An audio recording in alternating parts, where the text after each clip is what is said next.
Today on Pilgrim Radio's His People, Diane Ferraro on Save the Storks and the status of the pro-life movement. Or a mobile medical clinic is really a modern-day vessel of divine deliverance, because when a woman steps on board, she sees the baby on the ultrasound, she hears the baby's heartbeat, and 3 out of 4 times she chooses life for her child. So again, just like that basket rescued Moses from death, our mobile medical clinics are rescuing children. And it's such just a privilege and an honor to be used by God in this way for this ministry. Diane Ferraro, next.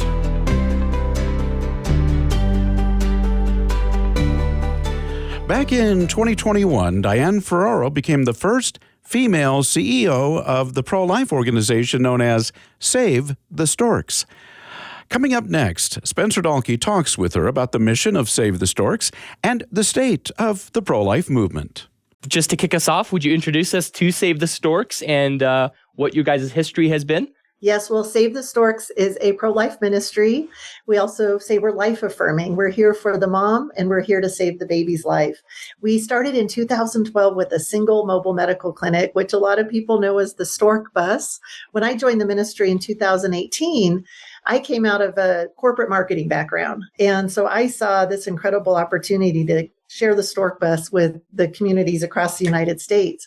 And then when I was doing my Bible study one morning, I was reading a Dr. David Jeremiah study Bible with commentary, and I was reading about Moses and noticed that Moses, when he was placed in that little basket to save his life, it was called a vessel of divine deliverance. And I had this aha moment, and I realized that the Stork Bus, or a mobile medical clinic, is really a modern day vessel of divine deliverance, because when a woman steps on board, she sees the baby on the ultrasound, she hears the baby's heartbeat, and 3 out of 4 times she chooses life for her child. So again, just like that basket rescued Moses from death, our mobile medical clinics are rescuing children. And it's such just a privilege and an honor to be used by God in this way for this ministry.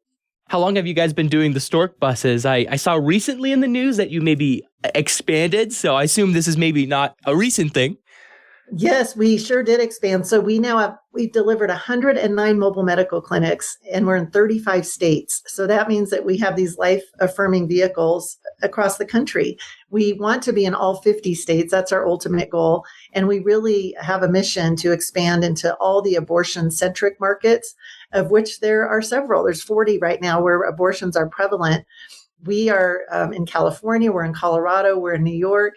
We are in states where late-term abortions are happening. And that's where mobile medical clinics are playing an even more integral role in terms of meeting those women at that moment of decision when they are literally walking into a clinic to take the life of a child that's about to be born.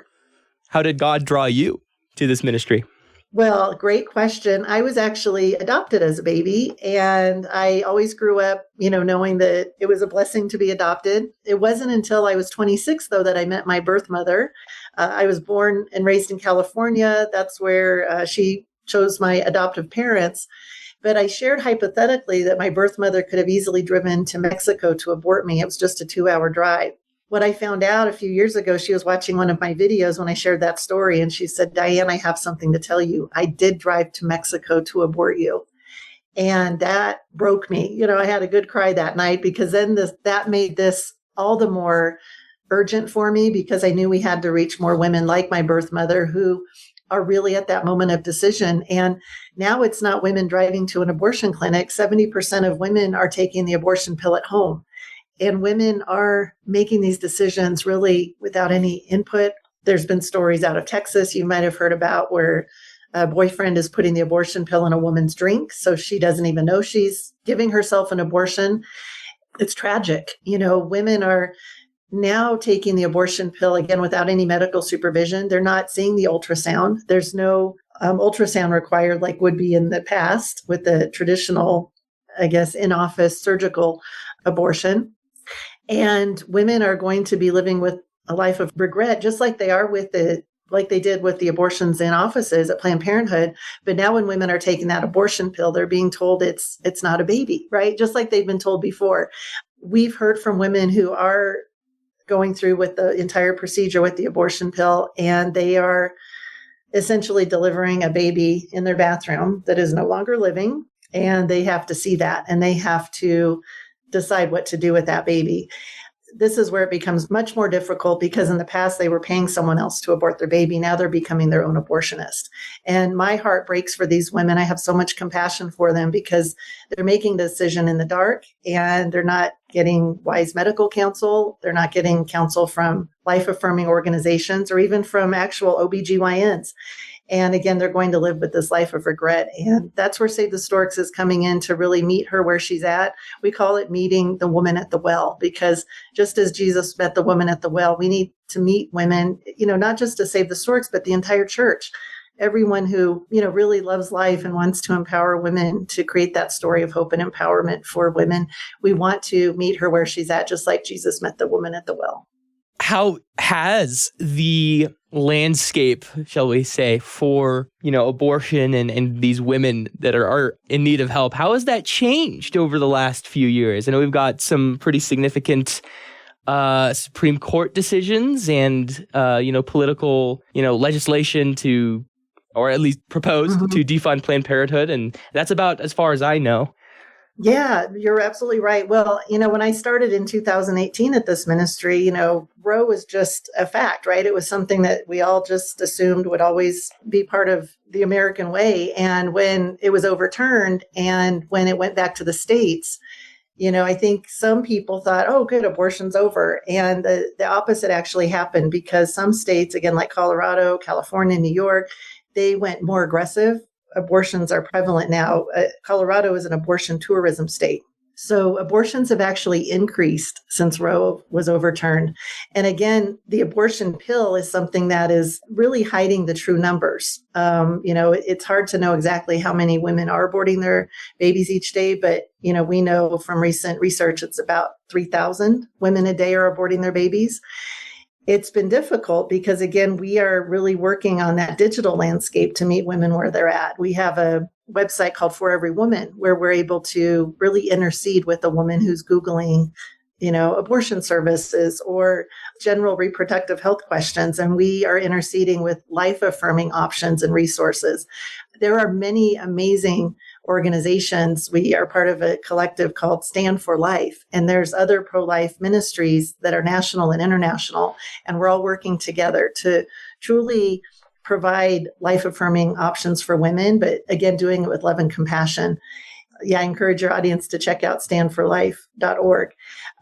We do know that the church has to get involved, because now that, the decision went back to the states, this is a perfect opportunity for pastors and church leaders to say, hey, you know what, we know that 40% of our congregation has experienced an abortion. Either they had an abortion, they paid for an abortion, they drove someone to get an abortion. 40% of those people in the pews. We need to start talking about this from the pulpit, in our Bible studies, in our women's group, in our youth groups. So that way, those next generations that are thinking, well, I just need to take care of this problem. My church is going to be so upset if they find out I'm pregnant. We know that women would rather go to God with an abortion than their pastor with an unplanned pregnancy. And we've got to flip that. We really want churches to be a safe place. Again, just like Jesus welcomed everyone. We want a woman who is facing an unplanned pregnancy to know that the church is a safe place. And that has to start with the pastor. It has to start with the church leaders. And really the congregation can get involved. We work with a wonderful ministry called Embrace Grace. And they are currently in 1,200 churches. And what Amy Ford, their founder, does is she provides beautiful love boxes. And they do all of the work. And we just need more churches to set up chapters. So again, women can have an Embrace Grace in their local community. You mentioned the women that are afraid to come to their churches with these issues. How much of that do you think is the church's fault? We are not gracious enough. How much of that is driven by individual fear in the woman? Well, gosh, you're bringing up such good points. We know that the woman sometimes has false assumptions, right? She might think, well, there's been no other women at my church who aren't married, who are pregnant, so our pastor will shun me. And that's not always the case, right? I think once pastors are educated and they understand these amazing resources that they can find, with Save the Storks, with Stand for Life, when they partner with their local pregnancy centers, they will understand how to really connect with the woman who is facing an unplanned pregnancy. And again, it's not just women in the church that are currently churchgoers. Think about the woman who works at the local coffee shop, or a teacher, someone who maybe doesn't have a a church, that she belongs to. Imagine if she knows, wow, I've heard that this church welcomes women, maybe welcome single women. Because when we can welcome single moms, women who have children who maybe are facing an unplanned pregnancy, what if the church can become that safe place? Maybe they have daycare, at subsidized rates. Maybe they have a special program, Bible studies. Again, I mentioned Embrace Grace. I do want to share that when the church can be more public and talk about it, and a lot of times that means having a abortion healing program, having that on their website, talking about it maybe one Sunday, talking about it with the women's groups. When there's recognition that a woman has had an abortion in the past, again, my birth mother went to abort me back in 1966 and changed her mind. So there's so many women in the church of all ages, of all generations, who are sitting in the pew and they've never told anyone about their abortion. I would love to see pastors just recognize that and know that there are programs and there's free services. We have training on our website. It's called the START course, and we invite churches to come on to the website and go through the series. There's different videos. They're 10 minutes each. We have a wonderful church in Southern California, Mariners Church. They have, I think, 20,000 members, and they partnered with us with the Orange County Rescue Mission, with Save the Storks, with the local pregnancy center. We have a mobile medical clinic there, but the church took it another step further. They had 50 volunteers who are in the medical profession sign up to volunteer to help us with our mobile medical clinic. And now, again, they're then welcoming these women who choose life into the church body, and women, again, who may not have met Jesus before are now getting introduced to Jesus. So we're saving not only the baby's life, but also introducing the mom to eternal life. When churches can really recognize that it's not just this problem for 9 months that maybe society sees as like, oh, it's a pregnancy, just take care of it. That's what culture says. But when the church says, Mom, we know you can do it. You're brave, you're strong. We've got your back. We're here as a church community to come alongside you. Then the 9 months doesn't seem so long. It's just a little blip on the radar of our lives. And if we can just let moms know that we've got an entire community that's going to love and serve her and support her and love and support her child, I think that miracles are going to happen, and we're going to start to see those abortion numbers decrease. Just like you mentioned with slavery, the church sees it as a political issue, and it's been challenging. It's been very divisive, and I get it. It's hard for pastors to talk about this when it has been really a political issue, but to us, it really is an issue that's addressed, when we are believers. And, when you read the Bible, God cares about each and every one of us, from the moment we were conceived, like we're each a life. In fact, Live Action has some beautiful videos. They have baby Olivia and baby Oliver. So anyone listening to your show right now, if they go to the Live Action website and just even Google baby Olivia, baby Oliver, they'll see a video that, again, it's National Geographic quality. It's beautiful. I think they had people from the entertainment industry, Pixar, these top filmmakers put these videos together. And it's undeniable that a baby is a baby in the womb, right? It's a human being.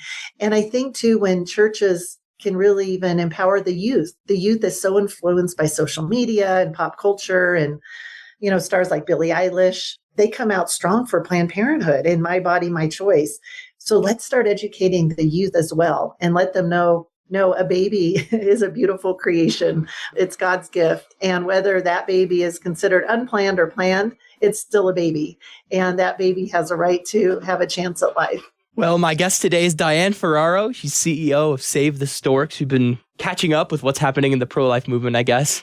You've mentioned, the mail order abortion drug, which is kind of what has become the method of acquiring an abortion, maybe even in states possibly that have banned abortion or have heavily restricted it, whatever it is.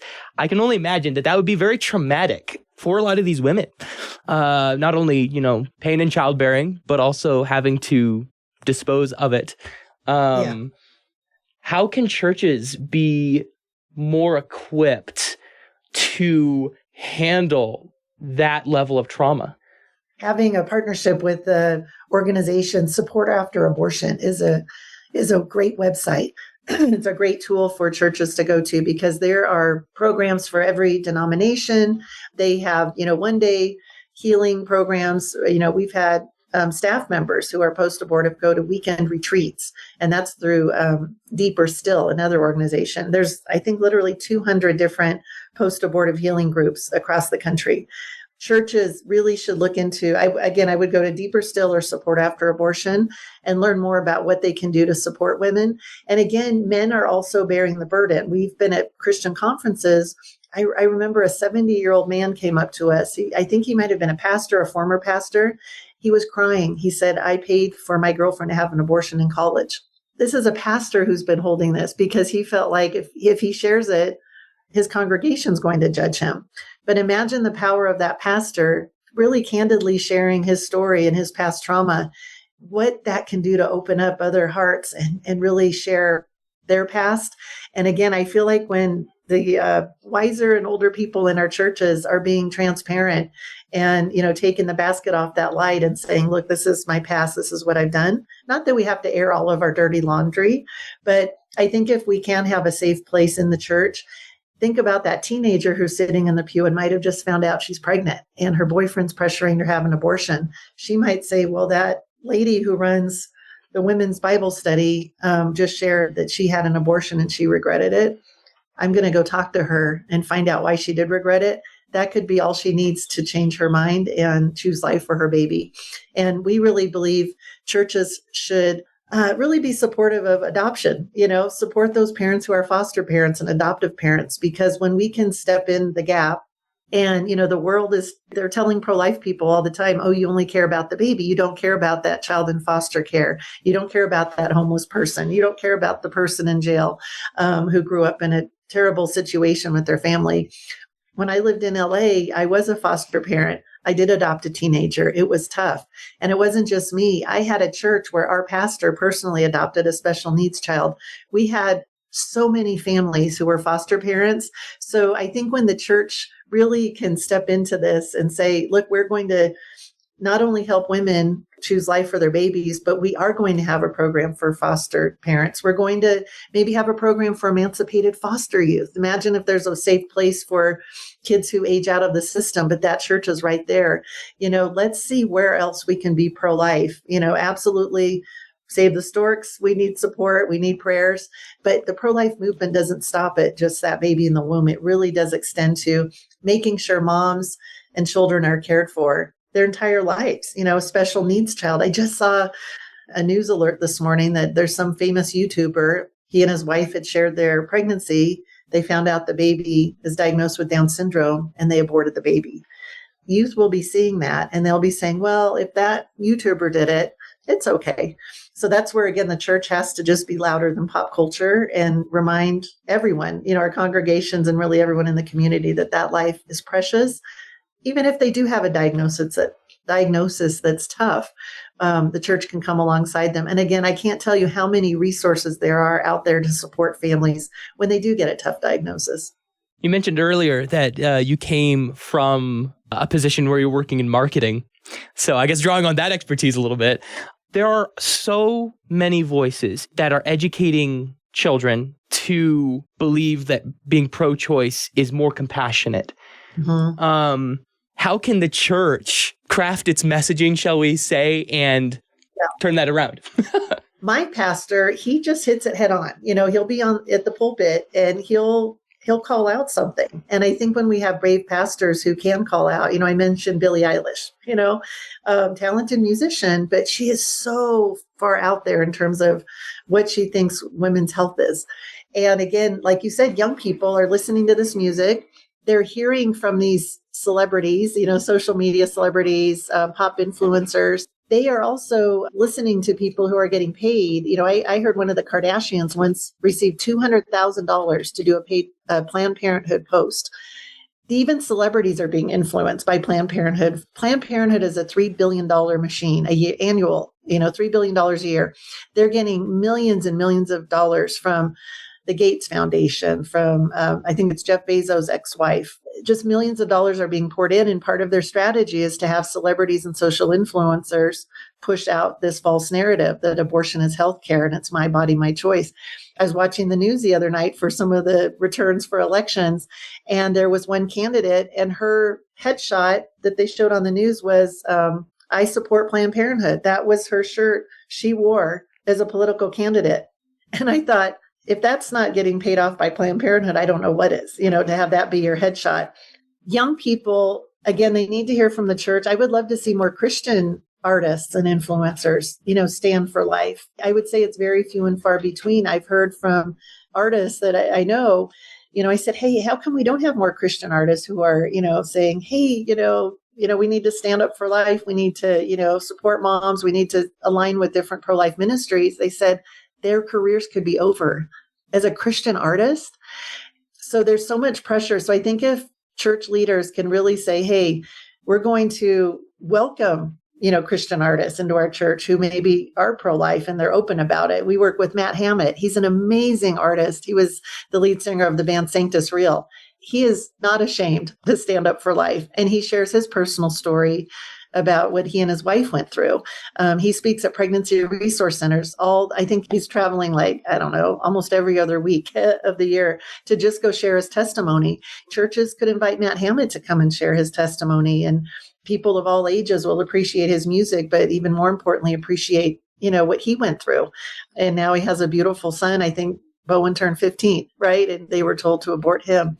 So I would say for pastors, don't be afraid of pop culture. Don't be afraid of politics. You stand up for what's in scripture. You stand up for those women in your pews who are sitting there and they have a regret and they've not told anyone.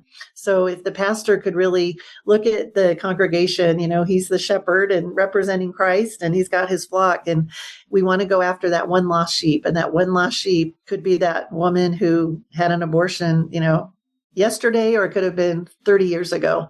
But just make it a safe place, because imagine if the church starts to rise up and we start to say, we do believe in supporting women. We do believe that life begins at conception, and share it on social media. There's some pastors who have amazing following, on social media. They've got thousands of followers. If we can combine all of those followers, it really will create a movement. If each pastor who has even, a few hundred or several thousand followers, and he starts sharing stories that align with what other pastors are sharing about life, that can start to drown out the lies that the big celebrities are putting out there. What are some of your more recent things that you've been doing at Save the Storks, projects, things like that?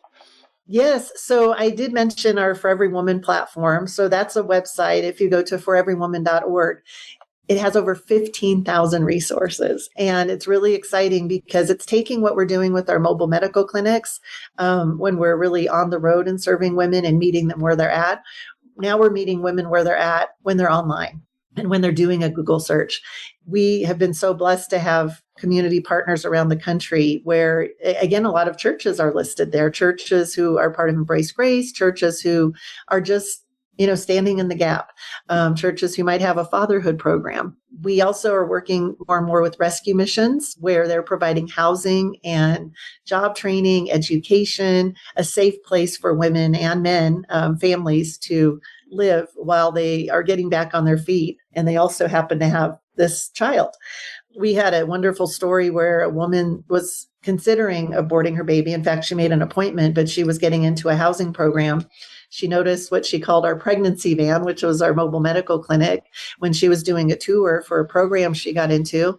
And she asked if she could, do the ultrasound, knowing that she was going for an abortion. When she stepped on board, she met with the medical team. She was met with love and compassion. And she was empowered as a mom. When she heard that baby's heartbeat, she chose life. I was able to meet that little guy. He 9 pounds, 3 ounces. And so now his mother and father are married. The family has housing and they're going to be taken care of. They have a church community there. Again, it's part of Mariners Church and the Orange County Rescue Mission. Mariners Church has a church on the property where the rescue mission is. It's called Village of Hope. So they have a Wednesday night service. They have a Sunday service. So again, that's just a beautiful example for other church leaders to say, how could I get involved with the local rescue mission? Is there a maternity home that we need to step into and help these moms? Are there fatherhood programs? Is there, a pregnancy center nearby that could use our help and support?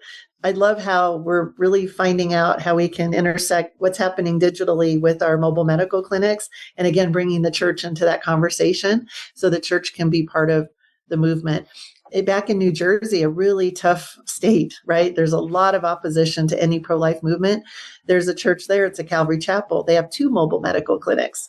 They park outside of Planned Parenthood, and they are open for women to come on board while they're waiting to go into Planned Parenthood. We see lives changed and women choosing life for their babies there, again, with just being at the right place at the right time. We just need more prayer for the pastors. It's not easy. It's so hard to be a pastor nowadays, and especially in a state where it is a pro-abortion state, but even the states where, abortion is illegal, or, there's term limits for ending the pregnancy. I can guarantee that all 50 states, women are getting the abortion pill shipped there. So they need the local church to step in and help. It's tragic what's happening with this abortion pill. And I don't think most Christians even understand what is happening. They hear it called something different. They even hear it called a medical abortion. It's not. They're taking pills and they're aborting their baby. There's nothing medical about it. And the fact that they can do it now without even a prescription, they can order it online. I won't give the name of the websites, but there's some overseas websites. And our staff has tested it, and they don't check anything. They don't check the age of the recipient. They'll send to a state that is a full-on pro-life state. So Texas, we've had the abortion pill sent there as a test. Should be legal, and it's not. So again, the government's not protecting our women. So it's time the church comes in and really steps up and stands up for women and stands up for life. How can we be praying as Save the Storks and even other pro-life organizations too are heading into the future with future plans, and how can we pray? Absolutely. Well, do pray, every day at Save the Storks, our team, I remind them, pray against the enemy. So we always pray the full armor of God, Ephesians 6. So I just ask that you pray for protection for our staff, for our volunteers, for our board, anyone that is in the pro-life movement, either at Save the Storks or, again, any of the other amazing pro-life ministries around the country. And I also ask that your audience prays for pastors, that pastors who have been hesitant and they've been on the sidelines, pray that something stirs their heart. Maybe they hear this, interview today. Maybe they, see a billboard, or they see something in a Google search and the veil is lifted, right? I just want pastors to know that we need them. We desperately need them to step into the life movement, and we want to be partners with them. There's pro-life ministries around the country that are willing and ready to step in with the local church. And we're just waiting for the church to answer our call or even call us and say, what can we do? So just pray for the movement as a whole. I would say too, let's pray for celebrities who are pro-choice. And they have a huge platform. There's a lot of celebrities now who are accepting Christ, and they're sharing their testimonies on TikTok and Instagram. Well, let's see that same revival with celebrities who have been pro-choice. And let's pray that their hearts will change and they'll start to really understand the meaning of life and the beauty of life. And let's have celebrities shouting out for, pro-life ministries, be it Save the Storks or really any pro-life ministry. We would welcome celebrity endorsements like Planned Parenthood's getting right now. You've been listening to His People on Pilgrim Radio. Many thanks to today's guest, Diane Ferraro, CEO of Save the Storks. Go to savethestorks.org. Thanks for listening, and I hope you can join us again on Monday at the same time for another edition of His People.